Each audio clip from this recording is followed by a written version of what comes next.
Rasulullah berkata, "Wahai Jibril, alangkah pedihnya maut ini." Mendengar ucapan Rasulullah itu, Jibril memalingkan wajahnya, lalu Rasulullah bertanya, "Wahai Jibril, apakah engkau tidak suka memandang wajahku?" Jibril menjawab, "Wahai kekasih Allah, siapakah yang sanggup melihat muka Rasulullah?"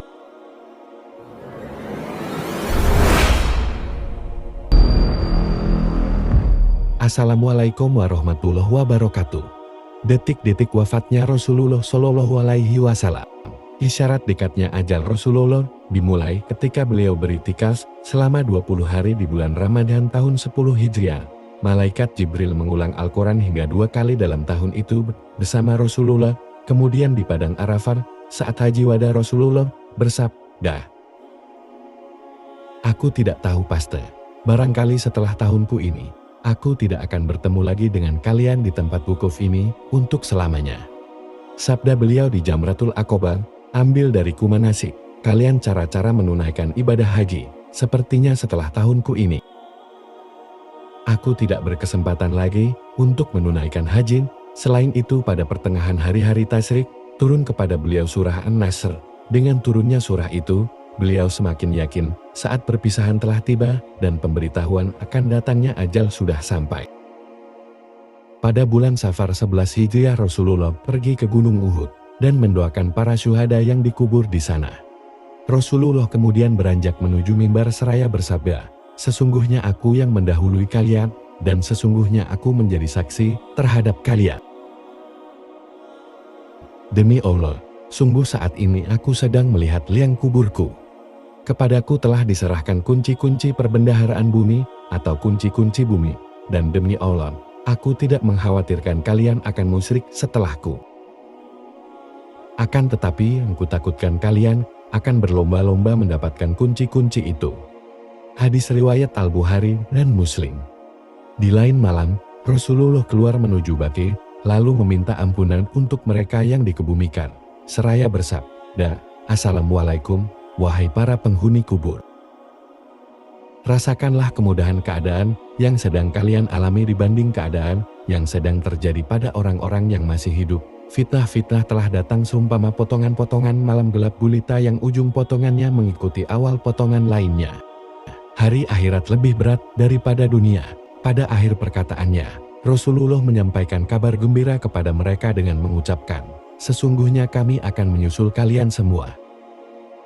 Ibnu Mas'ud RK, bahwasanya dia berkata, ketika ajal Rasulullah SAW sudah dekat, Rasulullah mengumpulkan kami di rumah Aisyah RA, kemudian Rasulullah memandang kami sambil berlinangan air matanya, lalu bersabda, "Marhaban bikum, semoga Allah memanjangkan umur kamu semua, semoga Allah menyayangi,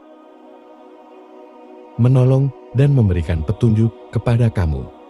Aku berwasiat kepada kamu, agar bertakwa kepada Allah. Sesungguhnya aku adalah sebagai pemberi peringatan untuk kamu. Janganlah kamu berlaku sombong terhadap Allah. Allah berfirman, kebahagiaan dan kenikmatan di akhirat kami jadikan untuk orang-orang yang tidak ingin menyombongkan dirinya dan membuat kerusakan di muka bumi, dan kesudahan surga itu bagi orang-orang yang bertakwa." Kemudian kami bertanya, "Bilakah ajal Rasulullah ya Rasulullah?" Rasulullah menjawab, "Ajalku telah hampir, dan akan pindah ke hadirat Allah, ke Sidratul Muntaha dan ke Jannatul Ma'wa, serta ke Al-Syila." Kami bertanya lagi, "Siapakah yang akan memandikan Rasulullah ya Rasulullah?" Rasulullah menjawab, "Salah seorang ahli bait." Kami bertanya, "Bagaimana nanti kami mengafani Rasulullah ya Rasulullah?" Rasulullah menjawab, "Dengan bajuku ini atau pakaian Yamaniyah." Kami bertanya, "Siapakah yang mensolatkan Rasulullah di antara kami?" Kami menangis dan Rasulullah pun turut menangis. Kemudian Rasulullah bersabda, "Tenanglah, semoga Allah mengampuni kamu semua. Apabila kamu semua telah memandikan dan mengafaniku, maka letaklah aku di atas tempat tidurku di dalam rumahku ini, di tepi liang kuburku. Kemudian keluarlah kamu semua dari sisiku." Kematian semakin dekat. Sejak hari itu, Rasulullah SAW bertambah sakitnya yang ditanggungnya selama 18 hari. Setiap hari, ramai umat mengunjungi Rasulullah hingga datangnya hari Senin, di saat Rasulullah mengembuskan nafasnya yang terakhir. Sehari menjelang Rasulullah wafat, yaitu pada hari Minggu, penyakit Rasulullah semakin bertambah serius. Pada hari itu, setelah Bilal bin Rabah selesai mengumandangkan azannya, dia berdiri di depan pintu rumah Rasulullah, kemudian memberi salam, "Assalamualaikum ya Rasulullah." Kemudian, dia berkata lagi, "As-sholah, yarhamukallah." Fatimah menjawab, "Rasulullah dalam keadaan sakit." Maka kembalilah Bilal ke dalam masjid. Ketika bumi terang disinari matahari siang, maka Bilal datang lagi ke tempat Rasulullah. Lalu dia berkata seperti perkataan yang tadi. Kemudian Rasulullah memanggilnya dan menyuruh dia masuk. Setelah Bilal bin Rabah masuk, Rasulullah bersabda, "Saya sekarang berada dalam keadaan sakit. Wahai Bilal, kamu perintahkan saja agar Abu Bakar menjadi imam dalam sholat." Maka keluarlah Bilal sambil meletakkan tangan di atas kepalanya, sambil berkata, "Aduhai, alangkah baiknya bila aku tidak dilahirkan ibuku." Kemudian, dia memasuki masjid dan memberitahu Abu Bakar agar beliau menjadi imam dalam salat tersebut. Ketika Abu Bakar melihat ke tempat Rasulullah Shallallahu Alaihi Wasallam yang kosong, sebagai seorang lelaki yang lemah lembut, dia tidak dapat menahan perasaannya lagi. Lalu dia menjerit dan akhirnya pingsan. Orang-orang yang berada di dalam masjid menjadi bising sehingga terdengar oleh Rasulullah. Rasulullah bertanya, "Wahai Fatimah, suara apakah yang bising itu?" Fatimah menjawab, "Orang-orang menjadi bising dan bingung karena Rasulullah tidak ada bersama mereka." Kemudian Rasulullah memanggil Ali bin Abi Thalib dan Abbas sambil dibimbing oleh mereka berdua. Maka Rasulullah berjalan menuju ke masjid. Rasulullah sholat 2 rakaat. Setelah itu Rasulullah melihat kepada orang ramai dan bersabda, "Ya ma'asyirul muslimin, kamu semua berada dalam pemeliharaan dan perlindungan Allah. Sesungguhnya Dia adalah penggantiku atas kamu semua. Setelah aku tiada, aku berwasiat kepada kamu semua agar bertakwa kepada Allah SWT, karena aku akan meninggalkan dunia yang fana ini. Hari ini adalah hari pertamaku memasuki alam akhirat, dan sebagai hari terakhirku berada di alam dunia ini." Usamah bin Zaid dan tentaranya kembali ke Madinah. Sesudah sholat subuh, umat Islam melihat Rasulullah berangsur sehat. Panglima Usamah bin Zaid mohon diri pada Rasulullah pergi berangkat melaksanakan tugas yang diberikan Rasulullah kepadanya. Setelah Nabi mengizinkan, berangkatlah Usamah ke Juruf, tempat tentara Islam berkemah. Dan sampailah Usamah di Jusuf. Ketika asyik menyiapkan dan mengatur siasat perang, tiba-tiba datanglah utusan dari Madinah, membawa kabar duka wafatnya Rasulullah SAW. Mendengar kabar itu, Usamah menjadi bingung. Ia tak yakin akan wafatnya Nabi. Karena tadi subuh ia dan para sahabat lainnya menyaksikan sendiri kesehatan Nabi yang semakin membaik, dan beberapa jam kemudian, seorang utusan menyampaikan bahwa Nabi telah tiada. Tanpa berlama-lama, Usamah dan seluruh pasukan kembali ke Madinah, menemui untuk yang terakhir kali kekasih tercinta, yang tak akan mereka temui lagi selama-lamanya.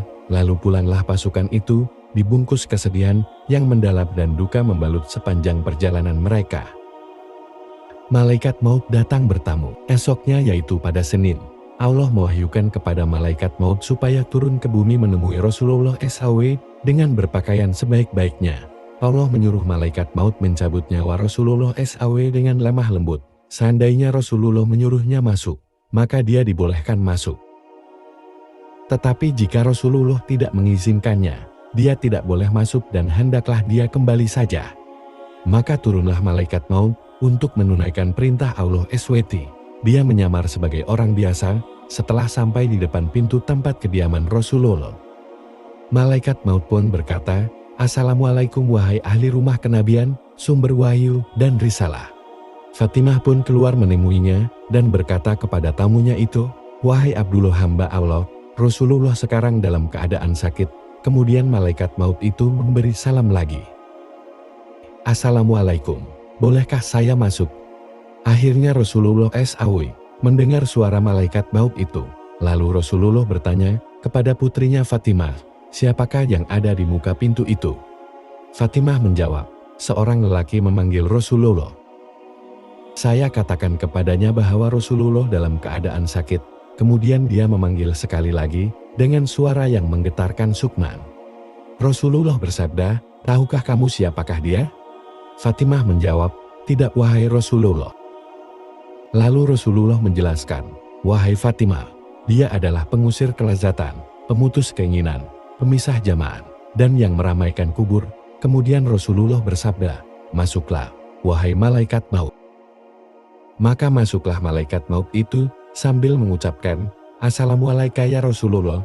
Rasulullah SAW pun menjawab, Waalaikumsalam ya malaikat maut, engkau datang untuk berziarah atau untuk mencabut nyawaku? Malaikat maut menjawab, saya datang untuk ziarah sekaligus mencabut nyawa. Jika Tuhan izinkan akan saya lakukan, jika tidak, saya akan pulang. Rasulullah bertanya, wahai malaikat maut, di mana engkau tinggalkan Jibril? Jawab malaikat maut, saya tinggalkan dia di langit dunia. Baru saja malaikat maut selesai bicara, tiba-tiba Jibril datang lalu duduk di samping Rasul.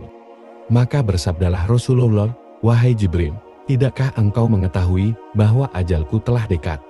Jibril menjawab, ya, wahai kekasih Allah. Ketika sakaratul maut, seterusnya Rasulullah bersabda, beritahu kepadaku wahai Jibril, apakah yang telah disediakan Allah untukku di sisinya? Jibril pun menjawab, bahwasanya pintu-pintu langit telah dibuka, sedangkan malaikat-malaikat telah berbaris untuk menyambut rohmu. Rasulullah bersabda lagi, segala puji dan syukur untuk Tuhanku, beritahu lagi wahai Jibril, apalagi yang disediakan Allah untukku? Jibril menjawab, aku memberikan berita gembira untuk Tuhan. Tuhanlah yang pertama-tama diizinkan sebagai pemberi syafaat pada hari kiamat nanti. Kemudian Rasulullah bersabda, segala puji dan syukur aku panjatkan untuk Tuhanku. Wahai Jibril, beritahu kepadaku lagi tentang kabar yang menggembirakan aku. Jibril bertanya, wahai kekasih Allah, apa sebenarnya yang ingin Tuhan tanyakan? Rasulullah menjawab, tentang kegelisahanku, apakah yang akan diperoleh oleh orang-orang yang membaca Al-Quran sesudahku? Apakah yang akan diperoleh orang-orang yang berpuasa pada bulan Ramadan sesudahku? Apakah yang akan diperoleh orang-orang yang berziarah ke Baitul Haram sesudahku? Jibril menjawab, saya membawa kabar gembira untuk Rasulullah. Sesungguhnya Allah telah berfirman, aku telah mengharamkan surga bagi semua nabi dan umat, sampai engkau dan umatmu memasukinya terlebih dahulu. Maka berkatalah Rasulullah, sekarang tenanglah hati dan perasaanku, wahai malaikat maut dekatlah kepadaku. Lalu malaikat maut pun mendekati Rasulullah.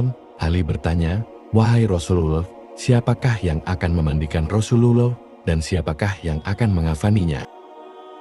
Rasulullah menjawab, adapun yang memandikan aku adalah engkau wahai Ali. Sedangkan Ibnu Abbas menyiramkan airnya dan Jibril akan membawa hanut minyak wangi dari dalam surga. Kemudian malaikat maut pun mulai mencabut nyawa Rasulullah. Ketika roh Rasulullah sampai di pusat perut, Rasulullah berkata, wahai Jibril, alangkah pedihnya maut mendengar ucapan Rasulullah itu. Jibril memalingkan wajahnya, lalu Rasulullah bertanya, wahai Jibril, apakah engkau tidak suka memandang wajahku? Jibril menjawab, wahai kekasih Allah, siapakah yang sanggup melihat muka Rasulullah, sedangkan Rasulullah sedang merasakan sakitnya maut? Akhirnya roh yang mulia itu meninggalkan jasad Rasulullah, maka wafatlah manusia mulia itu pada usia 63 tahun.